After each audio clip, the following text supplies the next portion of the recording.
आजकल घर की हवा कुछ बदली बदली सी है। ये बदलाव निशी की सेहत के लिए तो बिल्कुल भी ठीक नहीं है। तभी तो वो सुबह के 6 बजे रसोई में खड़ी पराठे सेक रही है। वरना तो इस समय वो चद्दर में मुंह छुपाए चाय की प्रतीक्षा करती है।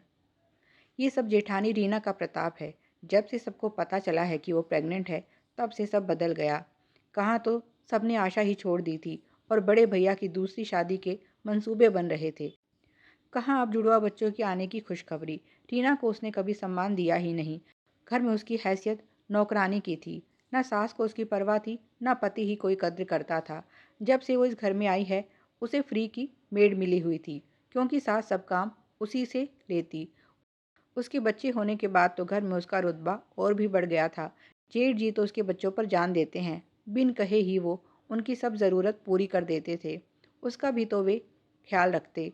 तीज त्योहारों के अवसर पर कुछ ना कुछ ज़रूर देते। निशी को भी यकीन हो चला था कि सब उसका और उसके बच्चों का है। जेठानी की औलाद तो होने से रही। कहीं ना कहीं मन में लालच आ ही गया था।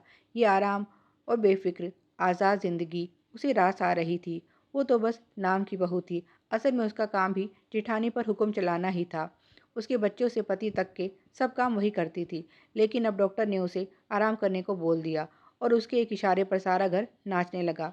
इतना नाटक तो उसके समय भी सास ने नहीं किया था, जितना आप कर रही हैं। जिसे कभी चैन की सांस नहीं लेने दी, अब उसके पैर भी ज़मीन पर टिक जाए तो हंगामा हो जाता है। सच ही है, जब समय बदलता है तो इंसान कुछ से कुछ हो जाता है। जिसे पति ने पैर की ठोकर पर रखा था, आज वही सर का ताज बन गई थी। गुस्से में खाना बना रही निशि का ध्यान ही नहीं गया कि गैस के बिल्कुल करीब रखे हुए टोस्टर की डोरी पिघल गई है। अब तो उसकी शामत आई। सास पहले ही उखड़ी उखड़ी रहती है। उसे इस नुकसान का पता चला तो उसे कच्चा ही चबा जाएगी। डर से उसके हाथ पांव फूल गए। कुछ नहीं सूझ रहा था कि तभी रीना किसी काम से रसोई में आई। उसे जान बचाने का आइडिया मिल गया। वो मीठे स्वर में बोली, दीदी मुझे वॉशरूम जाना है। आप 2 मिनट ज़रा देख लेंगी? इनके लिए टोस्ट बनाना है। आपको कुछ नहीं करना, बस टोस्टर से ब्रेड निकाल देना, मैं अभी आई। इतना बोलकर वो वहाँ से खिसक गई। अब सब जेठानी जाने। इल्ज़ाम उस पर लगाने के दो फायदे थे। एक तो सास की नहीं सुननी होगी। दूसरा, पत्नी के प्यार में बावरे हुए जा रहे जेठ जी नया टोस्टर लाने में देर नहीं करेंगे। रीना ने ध्यान नहीं दिया क्योंकि उसे मॉर्निंग सिकनेस हो रही थी। कुछ देर बाद निशी वापस आई और बोली, थैंक यू दीदी। फिर वो अचानक चिल्लाई, हाय राम, ये क्या कर दिया दीदी? टोस्टर ही जला दिया। रीना ने भी देखा कि तार जल गई है। उसे समझ आता उससे पहले सास रसोई में आ चुकी थी। निशी को डांटते हुए वे बोली, बहू सुबह सुबह ये चीख पुकार क्यों मचा रखी है?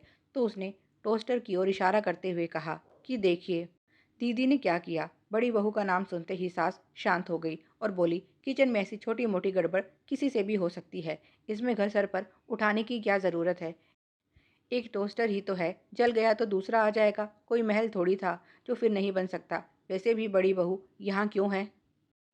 तुमने सुना नहीं? उसे ये सब काम करने की मनाही है। ये सब तो तुम्हारा काम है।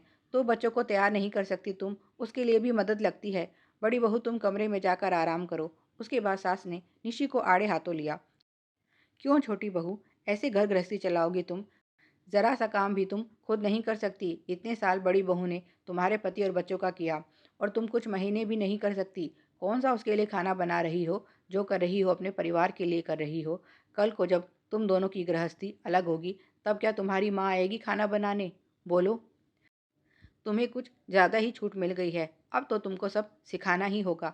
कल से काम वाली नहीं आएगी, सब तुमको करना होगा। क्या? ये सुन निशी तो जैसे बुत बन गई। यहाँ खाना बनाने में उसके पसीने छूट रहे हैं, अब तो झाड़ू पोछा और बर्तन भी करना होगा। बड़ी मुश्किल से तो सास को काम वाली के लिए राज़ी किया था, क्योंकि अभी तक तो जेठानी ही सब करती थी। उसका काम तो बस कपड़े धोना था। उसके लिए भी वॉशिंग मशीन थी। क्या सोचा था, क्या हो गया? एक मामूली सा टोस्टर उस पर इतना भारी पड़ेगा, उसने सोचा नहीं था। अगर सास को सच पता चला कि टोस्टर भी जलाने वाली वही है, तो ये खुसट बुढ़िया सारे मोहल्ले का काम उसे सौंप देगी। अब तो उसे उस बाबा पर गुस्सा आने लगा, जिनके बताए उपाय से जिठानी की सूनी गोद भर गई है और उसके हरे भरे जीवन में पतझड़ का मौसम शुरू हो गया है। काश कोई सास को खुश रखने का उपाय भी किसी के पास होता, तो वो उसे ज़रूर आजमाती। इसी तरह की और भी कहानियाँ पढ़ने और सुनने के लिए तेरी मेरी कहानियाँ को सब्सक्राइब करें। कहानी पसंद आई हो तो लाइक और शेयर करें। धन्यवाद।